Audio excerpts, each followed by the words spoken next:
En fin, ahora, bueno, ahora ya hay reelección, pero también han bloqueado la participación de los movimientos regionales, ¿no? Ahora los movimientos regionales ya no van a poder participar, ¿no? Ahora los están obligando a inscribirse a un partido político o formar alianzas, ¿no? Entonces, también se pretende desaparecer a los movimientos regionales. Ojo, que los movimientos regionales han desplazado a los partidos políticos a nivel nacional.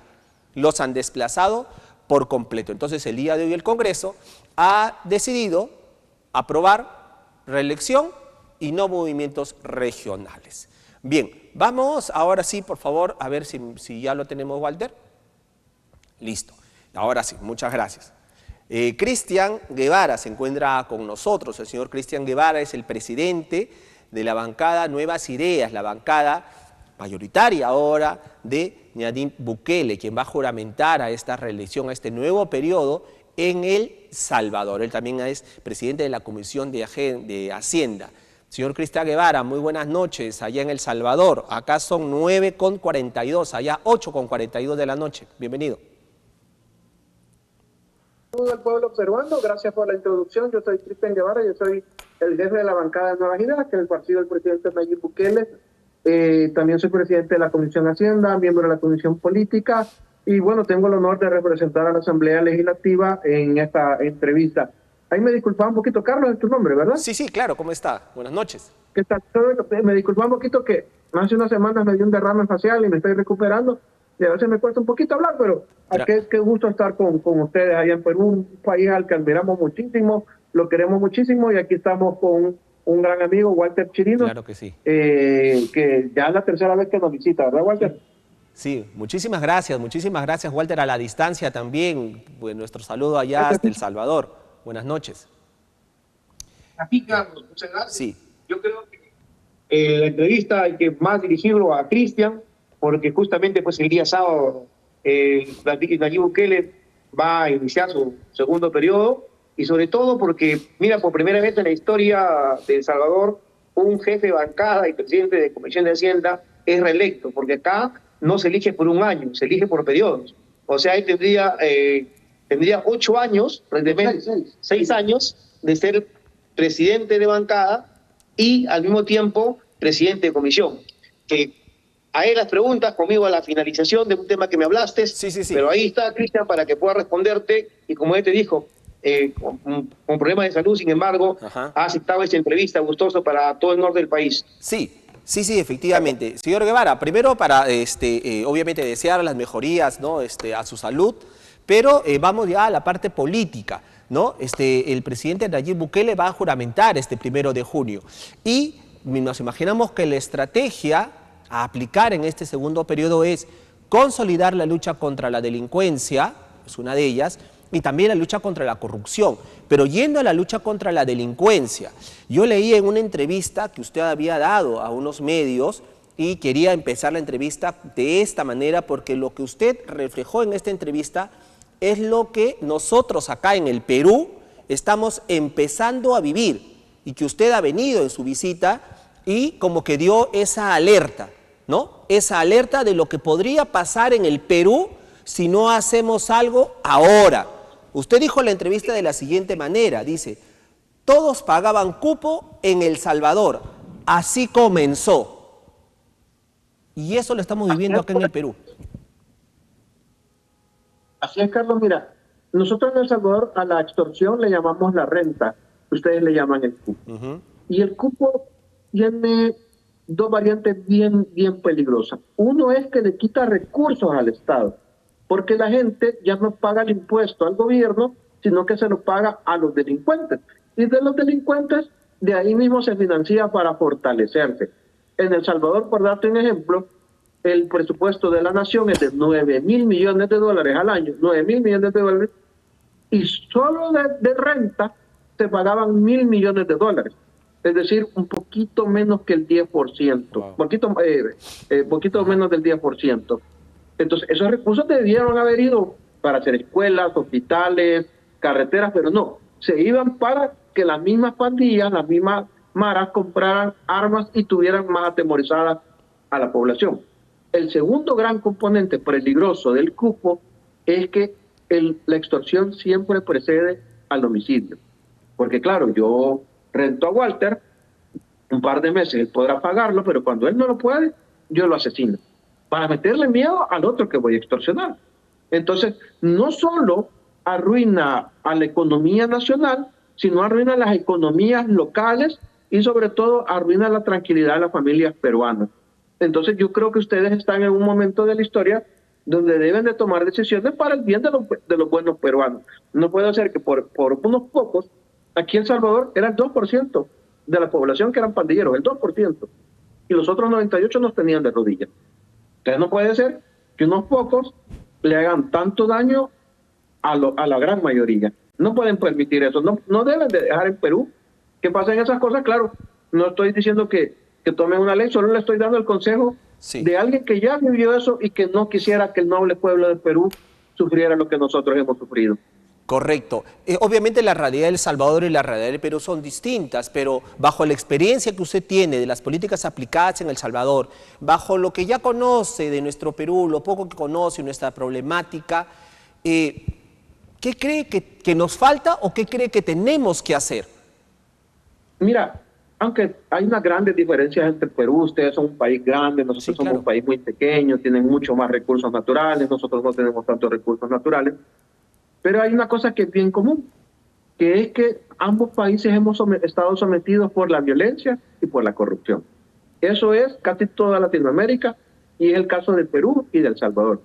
Y para mí la solución, Carlos, que se debe de aplicar en Perú es la misma que aplicamos en El Salvador, que es usar el sentido común, que es a los delincuentes, a los malos peruanos, a la cárcel, y eso no es mano dura, se llama justicia, y a los buenos peruanos, a los buenos ciudadanos, darle los recursos y la tranquilidad que necesitan. ¿Cómo lo van a hacer ustedes? Bueno, ustedes deben de poner de las leyes, escoger a los políticos que tienen el valor de hacerlo, es una decisión que ustedes van a tomar, pero yo lo que les puedo decir es que usen el sentido común, así como lo ha hecho el presidente Nayib Bukele en El Salvador, y que nosotros hemos acompañado con ese sentido común. Háganlo ustedes. Los peruanos, los buenos peruanos ya tienen la respuesta. No hay recetas inventadas, ya los buenos peruanos lo saben. Si alguien mata, a la cárcel. Si alguien viola, a la cárcel. Si alguien extorsiona, le pide el cupo, a la cárcel. Y no tenemos que nosotros, los buenos ciudadanos, estar presos en nuestros propios negocios, en nuestras propias casas. Esto debe de cambiar. Entonces, es usar el sentido común y busquen políticos, busquen personas, funcionarios que estén dispuestos a tomar estos actos de valentía y de sentido común. Ahora, pero eso requiere decisión política, o sea, eso requiere una decisión política, pero lamentablemente la política en nuestro país está ahora centrada ¿en qué? En proteger y hacer que la presidenta se mantenga hasta el 2026 y este Congreso hacer que también se mantenga y se sostenga hasta el 2026, porque si no todos o gran parte de ellos van al banquillo de los acusados. Entonces, cuando no hay decisión política, las mafias crecen. ¿Cómo puede ser posible que en 17 meses de gobierno, acá en Dina Boluarte, ya tengamos 7 ministros del Interior? O sea, 7 ministros que deben encargarse de la seguridad interna de nuestro país. Entonces, ahí estamos haciendo totalmente mal la tarea y es por eso que estas mafias ahora están extorsionando, dinamitando colegios, matando a señoras con madres con el hijo cargado, en fin, o sea, la situación se está degenerando. Mira, yo no puedo, digamos, como criticar la política interna de tu país, no lo puedo hacer, pero lo que les puedo decir es que el poder siempre lo va a tener alguien. O lo tiene un político que está del lado del pueblo, o lo tiene un político que está del lado de los corruptos, o lo tiene el crimen organizado. O un poder económico que solo es su beneficio. Pero el poder nunca va a estar solo. El poder nunca va a estar, no va a haber un vacío de poder en un país. Siempre lo va a ejercer alguien. Entonces ustedes tienen que llegar a tener un momento de dejar de escoger una casta política que lo que llega es buscar a enriquecerse, porque esto ha pasado en toda Latinoamérica, no solo en Perú, y escoger una casta política de jóvenes, empresarios, que no tengan pasado político, que no tengan cola que patear, y que le puedan y que tengan el valor de cumplir lo prometido y lo exigido por el pueblo peruano. Eso es lo que deben de hacer en general, o sea, eso es lo que hicimos los salvadoreños, y eso es lo que deben hacer todos los países latinoamericanos. que, digamos, en tu país será diferente. No es el caso de decir, esta persona o este nombre lo dio al diputado Cristian Guevara. No, solo es algo como te repito de sentido común. Pero ustedes ya deben, como país, pues voltear a ver esos movimientos políticos más jóvenes. Y otra cosa que también les doy de consejo, Carlos, yo siento que Perú todavía está en un discurso de derecha a izquierda, de derecha a izquierda, de derecha. Eso ya pasó. Aquí en El Salvador es algo que ya pasó, que no funciona. O sea, no importa si sos de izquierda y tenés buenas soluciones, si sos de derecha y tenés buenas soluciones. Por eso yo hablo de buenos ciudadanos y de malos ciudadanos. Entonces, ustedes tienen que también como país ya dejar esos discursos anacrónicos, obsoletos, porque le están haciendo muchísimo daño a Perú. Si ustedes siguen pensando como derecha e izquierda, piensan como gente de los 70 y van a obtener resultados de los 70. Entonces, busquen, acabo de tener una entrevista con una periodista española muy famosa, Elena Berberana. Entonces, nosotros, te voy a decir en El Salvador cuál es la ideología que tenemos. Yo le llamaba pragmatismo hasta hace poco y ella me dijo, no, es una ideología de sentido común. Esa es la ideología que debe privar ahora en Perú, la ideología del sentido común, no de derecha e izquierda. Perfecto, perfecto. Ahora, se lucha contra la criminalidad, que finalmente pues, genera paz, tranquilidad a su población, pero hay otro flagelo que es la corrupción. Entonces, ¿cómo va a ser allí el señor Bukele para poder también ya comenzar a bajar estos índices, no? Bueno, los índices ya de por sí han bajado muchísimo. Ya hay una alcaldesa de una ciudad importante presa, hay un comisionado presidencial por eso, y aquí, Carlos, te estoy dando la primicia. Se vienen capturas de varios funcionarios. Hay un comisionado presidencial que ha sido detenido, ojo, Se va a investigar a todos, de adelante hacia atrás, a todos. Y que él no va a ser un presidente que quiere que lo recuerden como el que no robó, pero que fue el tonto que se dejó rodear de ladrones. Entonces, aquí va a haber una captura fuerte de funcionarios que le fallaron al pueblo salvadoreño, que ya hay investigaciones. Él lo anunció, si es que eso no te estoy dando una primicia, te estoy diciendo que van a haber capturas. Pero eso ya lo anunció el presidente Nayib Bukele. Sí, pero hasta ahorita fíjate que, bueno, aquí está también otro amigo peruano, no sale en el cuadro, pero aquí está Diego Jara. Y un día Diego me dice, Cristian, ¿tenés el compilado de las leyes que han implementado contra el crimen organizado? Sí, Diego, le dije yo, ya te la preparo. Y la primera ley que le envié, la primera ley que yo envié contra el crimen organizado, se llamaba Ley para la Prescripción de los Delitos de Corrupción, porque no van a prescribir, no, nunca. O sea, a mí, si yo soy corrupto, me pueden seguir en 10, 20 años, porque normalmente todos los otros países prescriben cada cierto tiempo. Esa era la primera ley, la ley contra los corruptos. De ahí venían las leyes que habíamos hecho contra la pandilla, contra los ladrones, contra el crimen organizado, contra todo. Pero la primera ley que yo le mandé al compañero aquí fue esa ley, porque si vos combatís a la corrupción, a los corruptos combatís también al crimen organizado. Sí, lamentablemente acá en nuestro Congreso ha ido retrocediendo, porque justamente había unas normas que también perseguían la corrupción en los funcionarios públicos, ¿no? La prescripción, la imprescribilidad del delito, pero todas han sido anuladas. Carlos, te perdí un poco. ¿Qué dijiste que en el Congreso? En el Congreso de acá de nuestro Perú se ha retrocedido en la ley justamente de lucha contra la corrupción en los funcionarios públicos, ¿no? Ha habido normas que se han anulado en este Congreso, así que estamos como el cangrejo para atrás. El Congreso de Perú, como todos los congresos de Latinoamérica, están mal evaluados, pues el Congreso de El Salvador está bien evaluado, porque hemos tomado medidas. ¿Qué es lo que quieren los ciudadanos? Los ciudadanos no quieren corruptos, los ciudadanos quieren a los corruptos presos, que es diferente. Señor Cristian, para ir concluyendo, porque muchos dicen, no, el plan Bukele va a funcionar, no, El Salvador no, ha hecho el cambio en su país, correcto. Sin embargo, la pregunta es, ¿a qué costo? ¿A qué costo se ha ido avanzando? Porque nada es perfecto, siempre hay un costo que se dice que se paga. Y para muchos el costo es la democracia. ¿Qué tanto la democracia se ha visto de alguna manera amenazada, debilitada, ¿no? O en la línea muy delgada de ir contra la democracia para poder salir ustedes de esto?